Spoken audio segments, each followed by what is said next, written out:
So we're going to do a DNA extraction. I'll show you the locations of what supplies we're going to need and try to cover all the pieces that we need to do. So starting just with an empty bench, we will clean the bench as we usually do. So this time, the DNA extraction, we're going to get pure DNA, as pure as we can get for plant samples. And this is a step that we could mess up with contamination. So the lab is kind of full of old DNA pieces of other plants.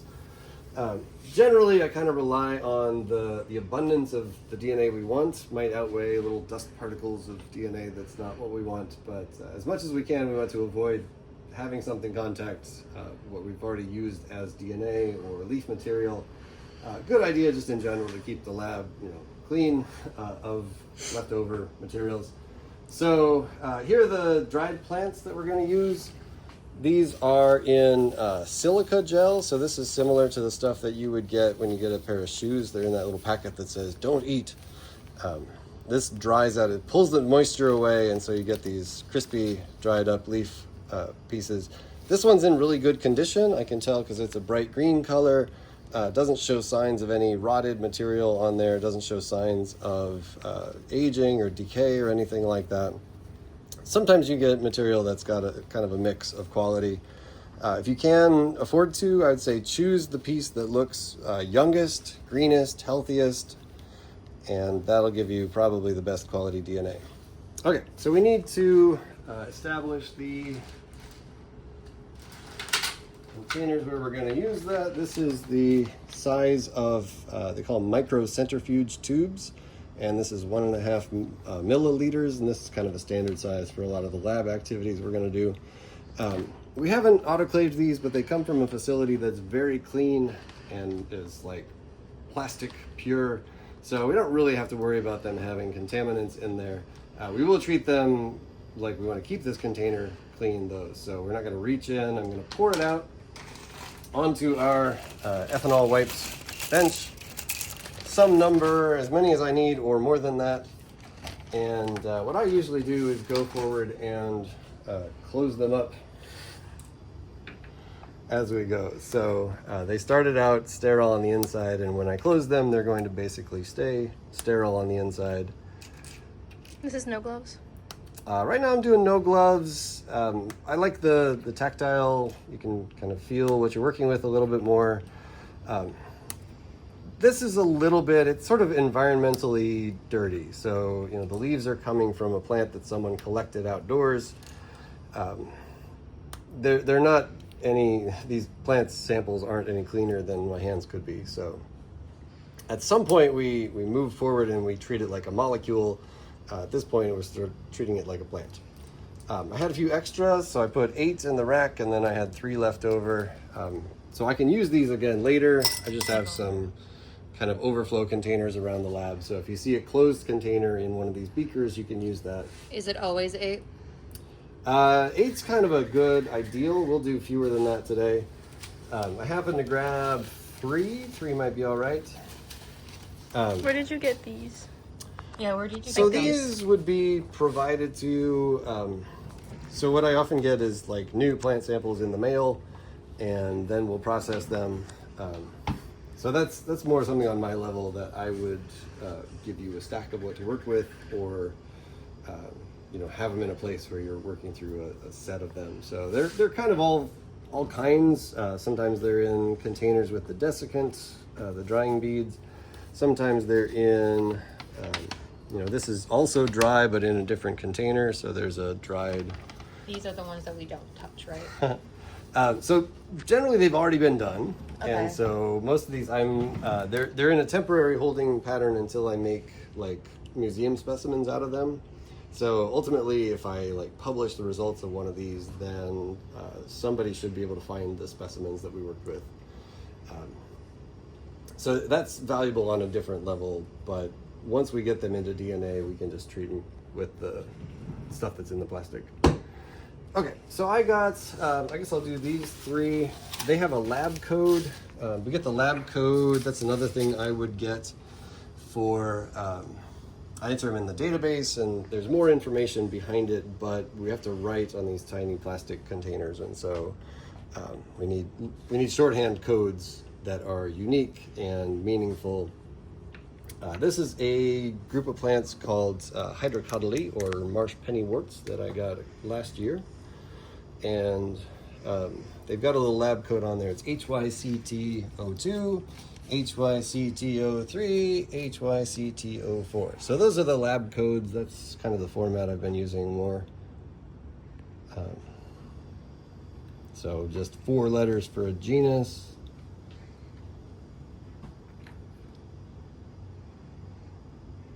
And then a unique number. And at some point I can show you the spreadsheet where these are all indexed. How many tubes would you like us to do per DNA? That'll depend on what comes in, I guess. Okay, so it's different for each time. Yeah, so I just wanted to yesterday make sure. I did like 5, and there were 3 from one source and 2 from other sources. That's just what I happened to have that day. Okay, so we want to, I guess, try not to have our fingers involved too much. So forceps are good, and if I'm showing you the best way to do this, then we should clean the forceps ahead of time. So Kim wipes plus ethanol are pretty good. This is a 70% alcohol ethanol spray, and you can just spray it onto the Kim wipe, and then wipe the business end of your forceps. Sometimes you need 2 forceps. Sometimes 1 will get by. Maybe I'll just clean a couple of these to have the example. So again, all we're really doing by this is cleaning off leftovers of any other plant material these have touched. All right, so the amount to get, you want to shoot for like a square centimeter. Not everybody's up on their centimeters, but I'll give you a rough estimate. So again, I got a leaf. It's looking in pretty good shape. Nothing in the bag looked like it was all that better or worse than the other pieces. One strategy I like, we don't really get like scissors on this, but if you kind of pinch a line, sorry, this is flipping around more than usual. It's very brittle right now. So if you kind of pinch that line, and You got it. Let's do this. We got it. I'm trying to be too delicate. Real life. Right here. I guess if I squeeze too hard, I'm worried I'm gonna like shatter it into more pieces. So that's not terrible. It's not exactly the square centimeter. That's maybe half as much as you could use. So you want it a little bit. So maybe I'll get another piece while we're at it.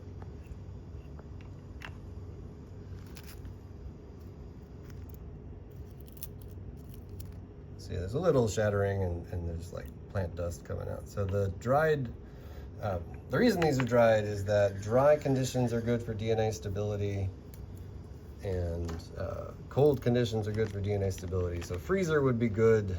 I just keep these dry at room temperature, and that's pretty good. Keeping them away from the light is a good precaution as well. All right, if I'm showing you a really good way to do this, I guess I'll point out, so we did make a few fragments on the countertop there. We can collect those up, throw them in the trash. I've got these little just benchtop buckets that are temporary trash cans. Okay, so clean my forceps of the one sample. And does it matter if you do it on the bag? Because you were grabbing the sample from the bag and put it on top of the bag. Should it not be on the bag? It should be on something more sterile. Again, I don't know that that's too important. It's more like, don't put it on a bed of lettuce. Okay. Okay. Yeah. But Makes if it's sense. just on a kind of generic lab surface, you make a good point though. So maybe Okay. a better idea. Is this where you want us wearing the gloves to have it like be? How do I say? More sterile. I'll put the gloves on for the lab, the fume hood step, which is next. Okay. But for now, I don't think it's too important. And I'm being more careful than I usually am for myself, because this is going for posterity. All right, so yeah, on the benchtop is probably good. We did clean that with the ethanol. Break that open, see what's going on in there. I thought maybe I saw a piece of yellow, but I don't see it now. If there's any piece that's a little rotted, you want to avoid that. Rotted is going to have lower quality, so it might have some degradation of the DNA from the plant. It also might be full of other organisms like bacteria, fungus, and we prefer if we could not get their DNA in there. But I think we're okay. I don't see any coloration. Sometimes it depends a little bit on the kind of plant you've got. So these are relatively small leaves. They're looking pretty fresh. Other ones you get like really big leaves or ones with lots of branching or something like that. So you just have to work with whatever you've got. Okay, so I worked with the next one over. This was HYCT03.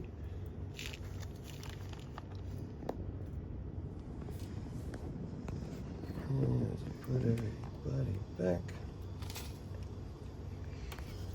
All right, I think I might just do the two of them for now, since we're just doing a demo. For the DNA extraction, I like this format where I keep them one space in between them. Later, we're going to be working with some liquids, and if you have two of these open and they have liquids next to each other, they can potentially touch each other and maybe transfer that liquid. So I feel more comfortable just having them with a space in between.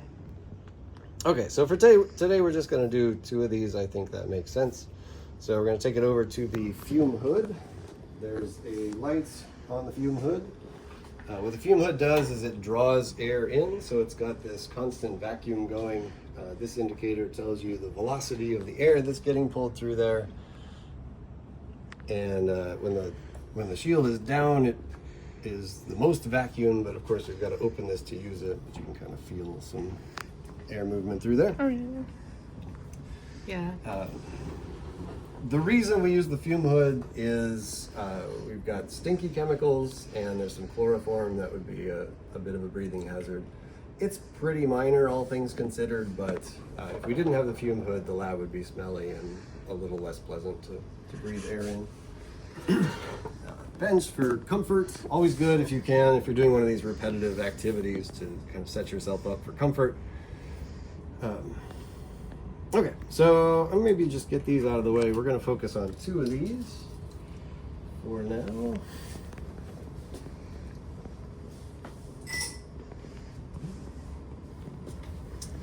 Okay.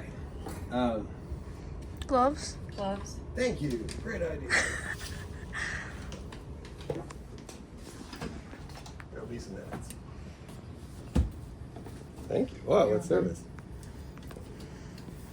Right. So yeah, for the same reason of maybe related reason, we've got chemicals that are a little smelly, chemicals that are a little caustic on the hands. So good idea to have gloves for these steps. I had a little spill earlier, but good idea to have a printed protocol with you while you're working on these. So I do this a lot, but even so, I should probably have one of these handy. You've got a stepwise set of directions. This keeps you from missing a step. Sometimes it'll tell you why a particular step is important. So I won't reference this during the video, but when you guys do your own, we'll let you see the protocol. Okay, so the basics are we're going to grind up the plants and give them a chance to have the stuff that's inside of their cells come out into a liquid solution. And then we're going to go through a couple of chemical steps that isolate the DNA, taking advantage of its chemical properties. All right, so for this step, I can do two of them at the same time. Another thing about the rack is I would be cautious about putting anything at the back of the rack. That back row is kind of dangerous because if you try to open your tubes by putting an angle on them, you can tip the whole rack over. And if you're in one level, it's a lot harder. So I'm going to go ahead and open both of those, and we're going to add this liquid, which is CTAB. It's a detergent and salt solution with a little DNA preservative in there. The detergent will break open or help the molecules to come out of cells. So cells are inside of that lipid bilayer, and if we put them in kind of a soapy solution, it breaks up the lipids, mixes them with the waters, and the DNA can get into the watery solution. Okay, so the amount is 600 microliters. That's a blue top micropipetter. Just to 600. Let me get ourselves a tip here.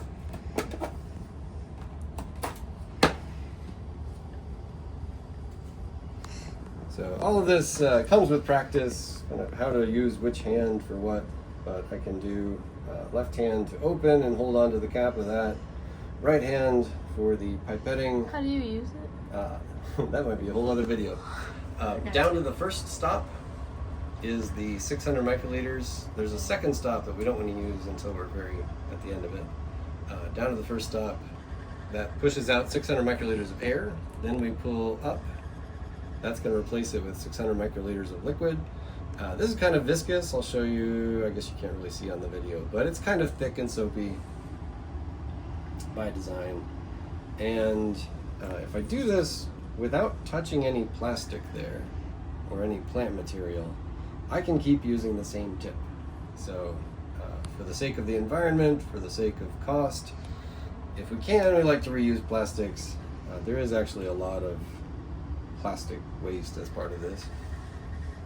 Unfortunately, it's one of the easier ways to keep things sterile and avoid contamination. All right, so close that up. We got some in both of those. There's an ejector button on here. So I'll take that and eject the tip back onto the rack. So that's 600 microliters of our CTAB, and now I'm going to add some salt. And Sorry, for the this isn't micropipette, salt. always use the blue one? So a lot of times the cap color matches the tip color.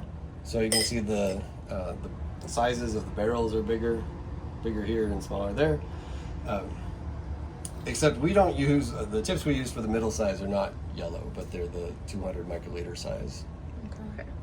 So yeah, blue to blue, yellow to this size, and then the smallest size is a gray top. Okay, sorry. I told you the wrong thing for this. This is sand, not salt. So it's just quartz, but fairly pure and super washed. So it's also on the level of not bringing new plant material to us. I'd recommend like that kind of. I don't know. It's so hard to see. There we go. Oh, There we go. perfect. And just sort of drop it down from above. You don't always get it all in there. Hence all the little sand grains in here. What this is going to do is give a harder surface, sharper surface for the grinding part. So now I'm going to reach behind you there.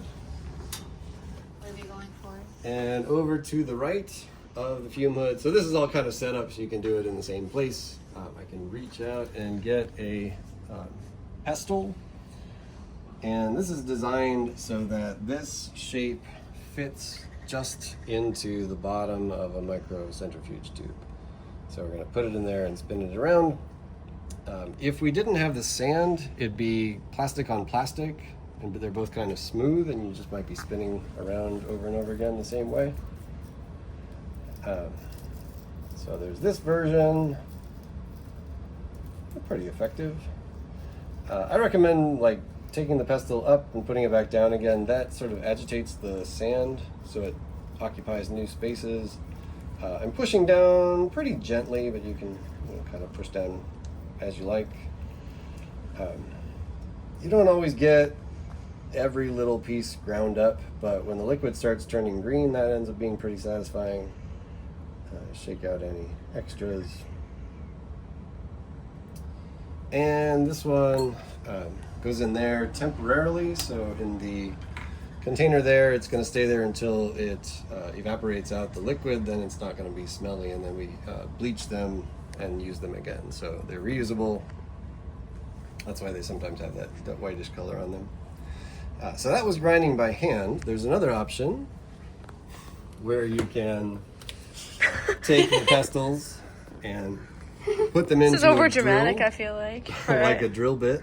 I love it. Honestly, after you do about 5 of these, your little finger muscles tend to get cramped. Yeah, that's fair. I mean, if you're only doing 2, though. Well, I'm doing this for show. Yeah, I'd probably do it by hand if I did it myself. Okay, so you just put it in there like a drill bit. Okay. And for this one, I recommend making sure the lid of the tube is all the way out of the way. Hold firmly on this one. That was true for the other one, but especially true for the drilling. Hold this one firmly, otherwise it's going to spin with the drill. And same thing, you want to kind of push it down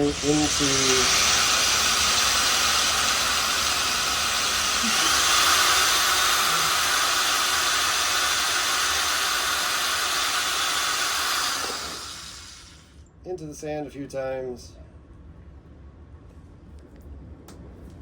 Okay. Yeah, so that should break things apart. We're doing one that starts with dried material. You could do this also with fresh leaves, like you could just go outside, grab a leaf and do this technique with it. So it's sort of flexible to whatever samples you have with. These days I tell people to send me dried material, but sometimes they'll send it fresh or like in water. That's, I guess, a question for another day, but at any rate, you want to get it cleaned up as pure as you can, then go through these steps. The next step is going to be a bit of a weight. And I had this on before and then I turned it off. This should have been on earlier, but it's not a super big deal. We can wait for this to come up to temperature while the samples are in there. This is just a water bath, so I turned it on. It should be set to 60. Lab stuff is in Celsius, so that's pretty hot. I don't know what that translates to in Fahrenheit, but it's way above 100 Fahrenheit. If you needed to change it, you touch set and then one of the arrows, and you can make it go up or down. It's going to show us the current temperature there.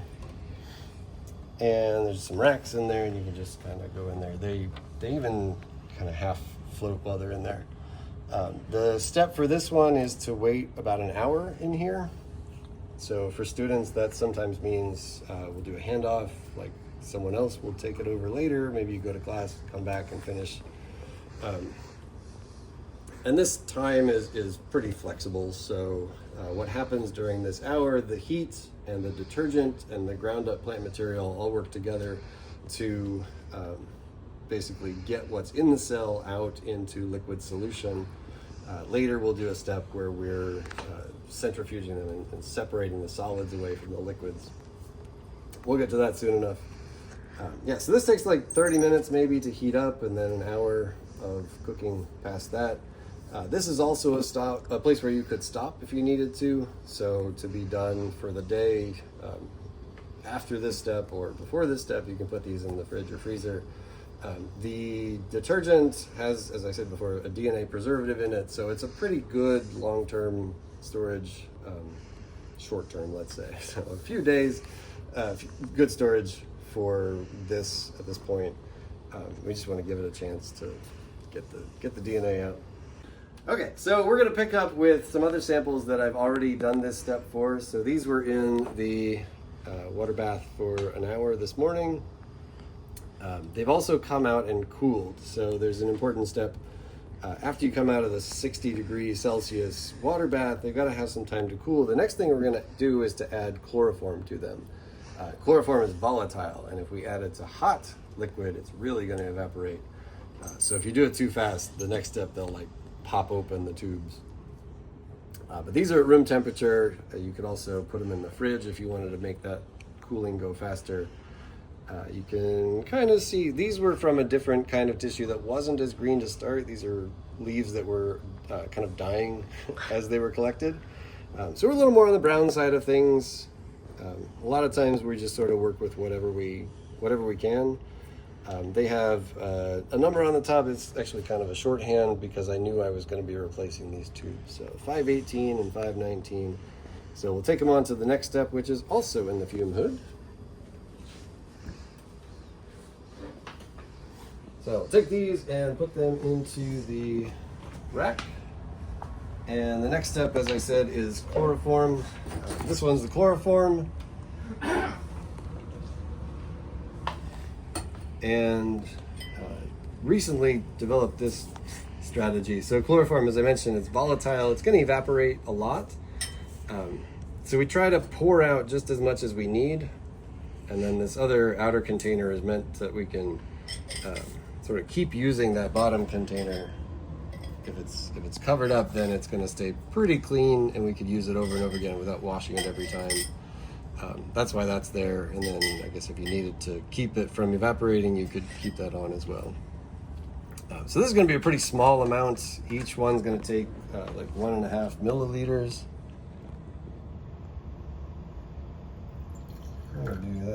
That's a lot more than we need, I think. But again, like chemistry rules, we pour it out, we don't pour it back in. Whatever we poured out and didn't use, we just have to take that as a loss. Okay. Conveniently, we get to use the same volume as before, so same pipetter, same tip for the chloroform. And so to illustrate it being volatile, I'm going to draw some up, and you can see that it just drips out. So that's it. It's in this tube that was at room temperature, and it's sort of encountering a space where it's got some room to evaporate.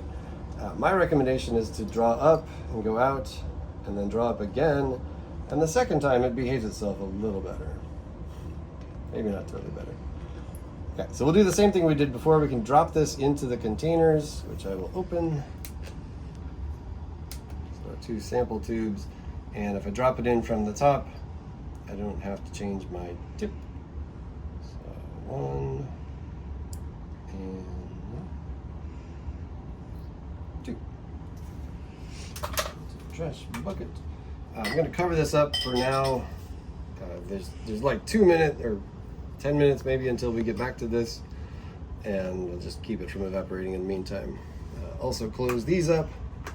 So what we had to start was we had the liquid and then the plant material, and now we've added a new layer, which is the chloroform. Chloroform is hydrophobic, so it won't mix with the water.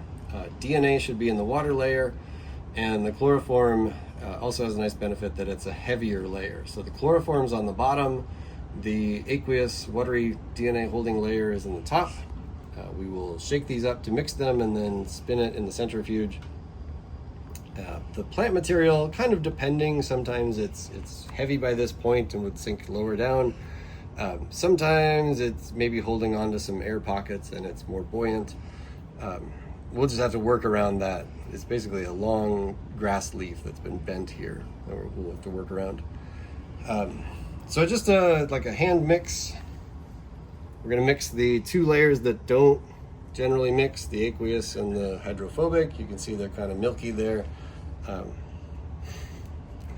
Usually, I was going to say it should settle out by now. I don't see the 2 separating right now, but maybe that's good that they're mixing up.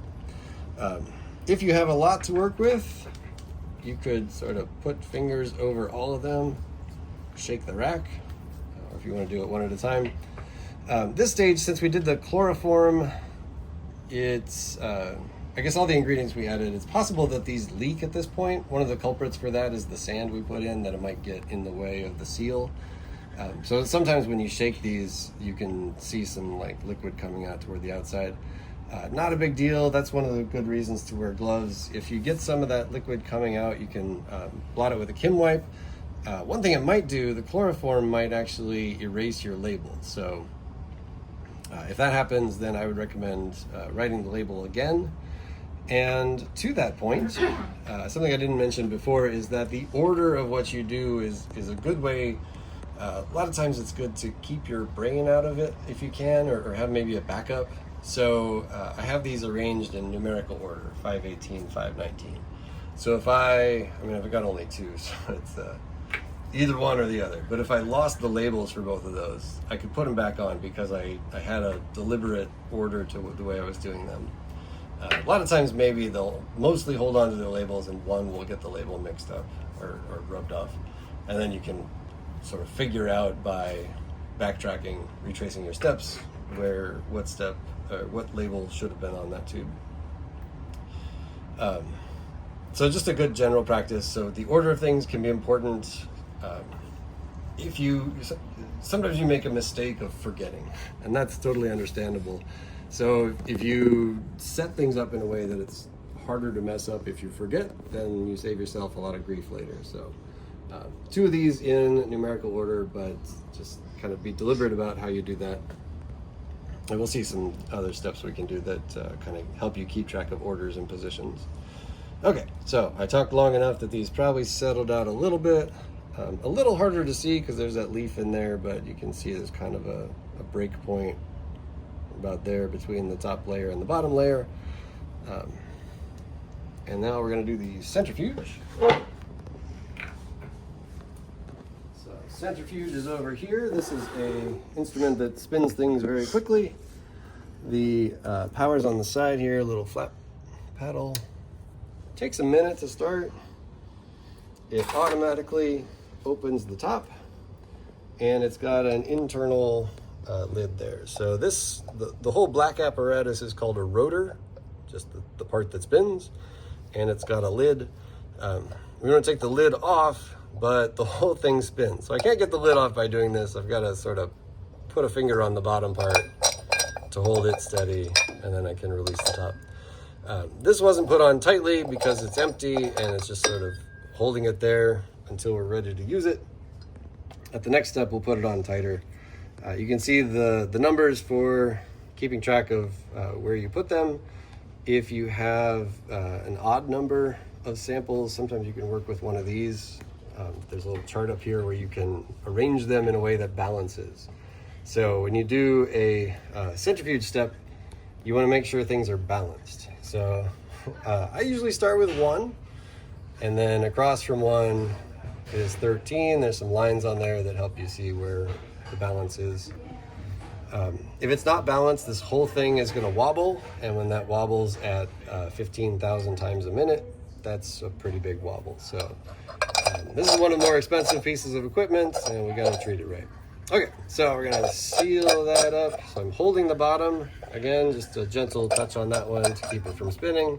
Spinning the red. Now I got some resistance and just a kind of a little extra 1/8 of a turn right there. Close. It automatically grabs. And the amount to spin here is 5 minutes at maximum speed. So the speed knob, you can see we turn it up, turn it up, turn it up, turn it up. And when it hits 15,000, it doesn't go up any higher. So that's maximum. Basically, usually spin things maximum unless you want to, say, keep a cell from bursting. So we're good here. Open is lit. We're also going to do start. So start. Good thing to just stick around here for the first few spins. If it starts shaking, then you've got something wrong. Right now it's making hardly any protest. And that's going to do on its own for 5 minutes. At the end of 5 minutes, it'll open the lid on its own. And we'll do the next step. So while our samples are spinning, we're actually going to put them into new containers twice. So I've got 2 samples, and I'll take out 4 of these. If you remember, they're already sterile from before. Ignore that one. Is that the one that had that label? So we will use that one. So we're going to replace the liquid into these to basically leave stuff behind that we didn't want. The first one I'm going to treat pretty like I don't care much about it. Just put the numbers back on there, 518, 519. The last ones are going to have the formal final label, frag 518 and frag 519. So this is a good thing to do while your samples are spinning. And then we will, let's see, I'll just arrange them like this, and we'll see how that's valuable for us in a second. Okay, so centrifuge stopped, lid popped open automatically, and then we can unscrew.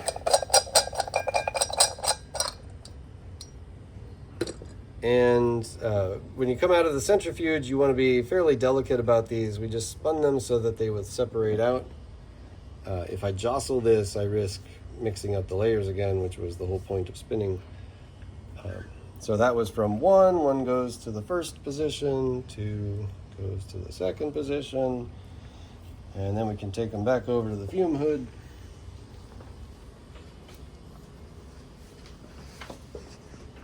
All right, this one's kind of a fun step. So we want to get the upper layer into a new container, and we want to leave behind the chloroform and whatever dissolved in the chloroform. We want to leave behind the sand, and we want to leave behind the leaf tissue. So good occasion for this. So we're going to go with the yellow tip. The volume of what we want to keep is about 600 microliters. We're probably not going to transfer all of that, and that's okay. So if we leave some behind, that's not a huge deal. It's better to get quality instead of quantity. So if you're trying to get every last drop, you'll probably pull something that you didn't want. Like you'll get right to the edge of the layer and pull the wrong layer in, or some schmutz at the bottom. So let's see if we can get this on good video. So that's the reason we use the 200, is we get a little more precision. We've got a finer tip, and I've got more control over the plunging. And I want to make it so the tip is just under the surface.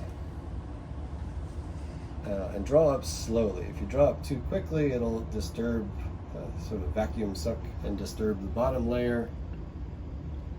Notice how I got the destination tube right behind the source tube. To steady things, I can kind of rest this against the edge of the plastic.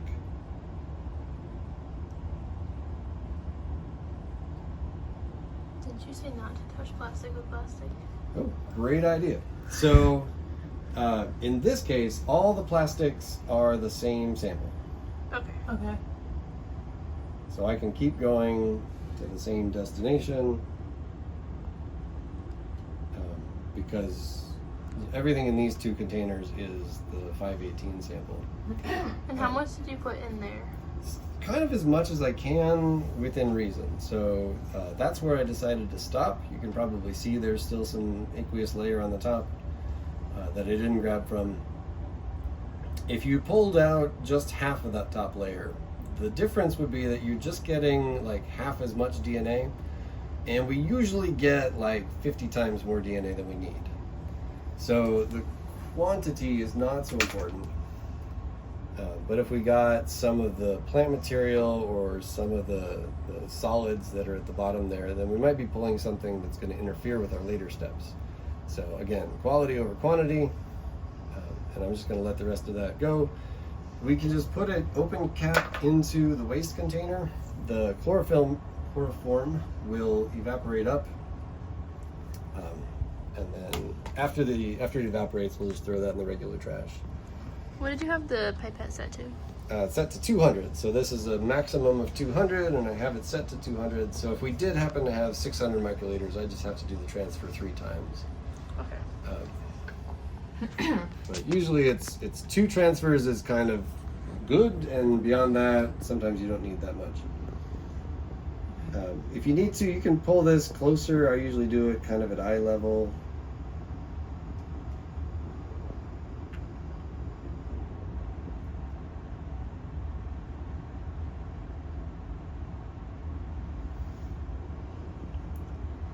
As I mentioned, there will be another, so we're actually going to repeat this step later, so if I did make a mistake and pull some of the wrong stuff in, we could cover that later.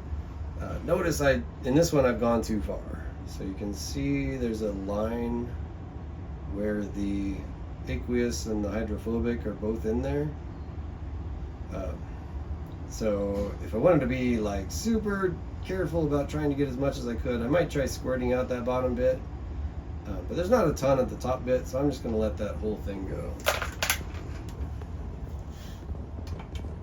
Okay, so now we've got liquid.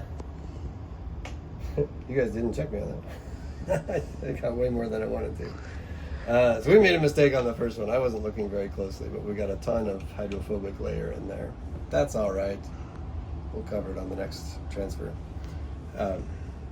But otherwise, the one on the right is a better example. So that's just the liquid, often has that color to it, and it should have all of our DNA in there. Okay, so then these tubes, we're back to the blue top, 1,000 microliter, back to chloroform, which we poured a lot, so we've got enough left over here. So one out just for show, and into here. That's 600 again? 600 again. It's not usually that drippy. I don't know why. Okay, so now we're mixing. We don't have that sand, we don't have the plant material, we're just sort of mixing liquid and liquid.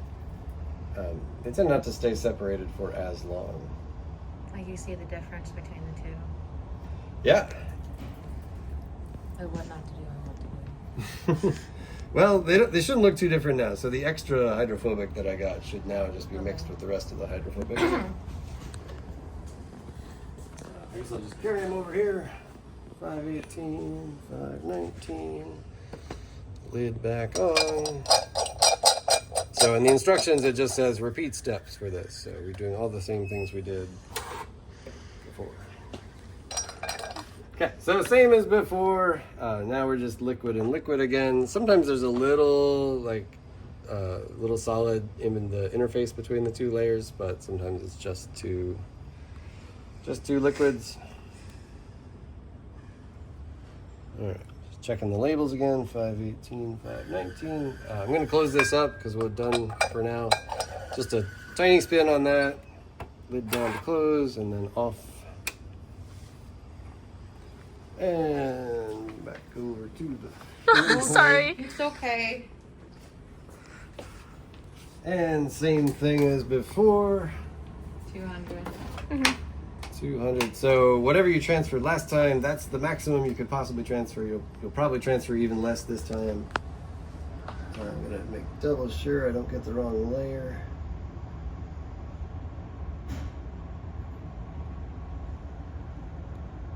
And that's the transfer minutes wave.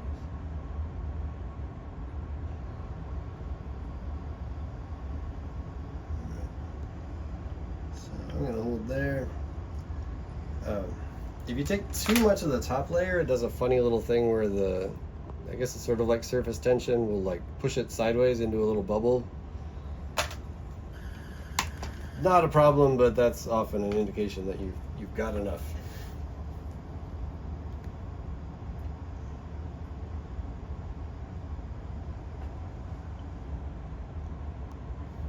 I guess one thing to be mindful while you're transferring anything, I always try to kind of watch out that I don't be over the top of anything.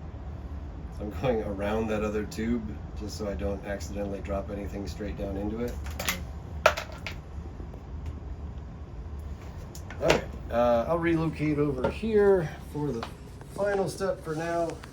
So now we have a aqueous liquid that doesn't have solids. It's now free of the hydrophobic stuff.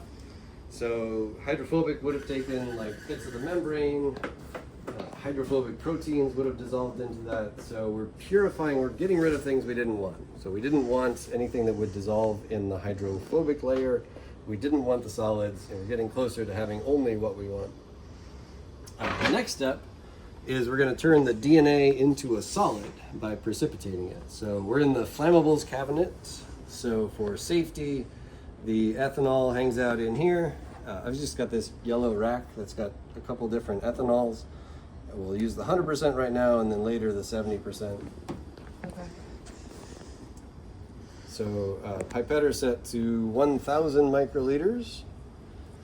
And this one I like to take slow. The ethanol is kind of the opposite of what the CTAB was doing. It's a little jumpy.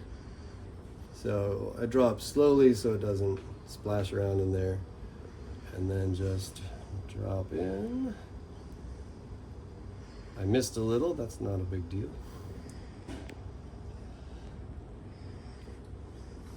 Okay, so this will make a liquid that has the right concentration of ethanol to precipitate the DNA. Close these up. You can do it just as simple as kind of rock them back and forth, or you can do a more vigorous shake. You should see some kind of cloudiness in there. So the DNA should actually become a solid at this point, and then after we give it more time to precipitate, we're going to spin these down and hopefully recover a solid pellet of DNA. So for right now, I'm going to put them in the freezer. I think the current recommendation is like an hour in the freezer. Lately, I've been worrying that if I used to leave them in overnight, but I think that precipitates too much of what we don't want if I leave them too long. So I'll probably leave them 10 minutes to an hour. and then do the next steps on those. And then, Okay. yeah, we'll pick up at that. All right, so we got these out of the freezer. They've been in the freezer for ideally like between 10 minutes and an hour. I worry if they go in there too long that they precipitate too much. But what that actually does is the ethanol turns the DNA into a solid. You can't really see it. Sometimes you get cloudy. Right now it's cloudy from the condensation because I took it out of the freezer. And we're gonna spin this down in the centrifuge and pellet the DNA. So centrifuge over here. We did this before, centrifuge, so on. Open. Balance. So one across from the other. What I like to do is keep the hinge toward the top. They're going in there at an angle, and the stuff that gets pelleted is going to end up on the top side of this. So if we do hinge up, then I know where to expect the piece of DNA.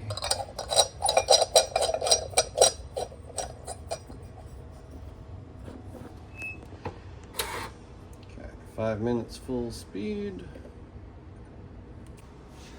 Okay, I'm going to get the waste container out ahead of time. And also the next ingredient we'll add. What shelf? So this cabinet is flammable waste. So our waste is mostly ethanol or flammable alcohol. So we want to keep that in a container that's made for flammable materials. Yeah, so it just has the tape on there to indicate that it's a waste. It's just a repurposed ethanol bottle from before. And we're just going to pour the liquid into here. So at this point, what we want to keep is a solid. And you don't always see it, but if we have a lot, you should be able to see it as a pellet in here. So that little dark spot there, that's the DNA. DNA is white on its own, so something else purified with it or precipitated with it, generally we're not too worried. So this could just be like pigment molecules. Okay, so the hinge I mentioned before, we keep the hinge on the top, the pellets on the top, and we're going to keep all that toward the top and kind of keep an eye on the pellet. It should be pretty sticky for that spot, but every once in a while the pellet will dislodge and you want to maybe stop it before it goes flying out, because that's all of your DNA that we worked so hard to get before. Second one here. So I think I mentioned before, these are the final containers for what we're gonna have the DNA kept in. So we have the nice handwriting on there. So we just poured off the alcohol. That was the 100% ethanol, and there was also a lot of the aqueous, the watery liquid from the DNA extraction before. So we got rid of a whole bunch of stuff that would have been dissolved in water, and now we're peeled down to what is a solid. So we're kind of following the chemical properties of DNA and keeping things that behave with those chemical properties. So you saw maybe the liquid was a little green there. We're gonna do a wash, and this just enables other stuff that could dissolve in watery solutions, enables that to dissolve into this, and then we'll discard it also. So we're gonna get even more pure DNA as a result. So I have 1,000 microliters or 1 milliliter of, now it's 70% ethanol. So this is kind of the magic concentration of ethanol to keep DNA precipitated. So this shouldn't dissolve our DNA. Should stay as a solid, but it will dissolve if there's extra salt, pigments, etc. So we're gonna do that, and then Was all of the ethanol, the pipette, and this in here? Pipette was where the pipettes are, just around the room. Tips to go with that. The ethanols, I've got them 100% on the top or 70% on the top. Those were in the flammables cabinet also. To mix them, you can just do an invert a couple times. I like to hold it upside down for a little while. You can kind of see the liquid. It's a little bit sticky for the edge of the container, and it finally drips away after couple seconds. You can do this a few times. You could vortex. It's pretty, doesn't make a huge difference. I think whatever you do to the pellet at this point.